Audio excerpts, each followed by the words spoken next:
I asked 80 service providers what is the biggest struggle in their business. Most of them said it's due to lack of consistent income.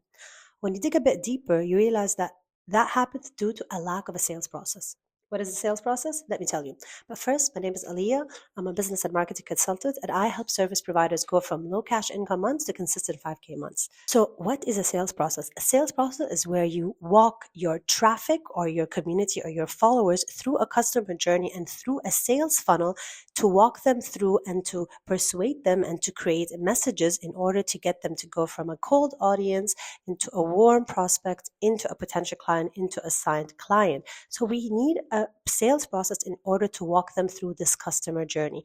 And if you lack a sales process in your business, it'll be very difficult in order to get leads signing up on a daily basis to your lead magnets or into your funnel and to get them on a sales call and eventually convert them into signed clients. So if you need support on building a sales process, make sure to message me and I actually have a workshop for you.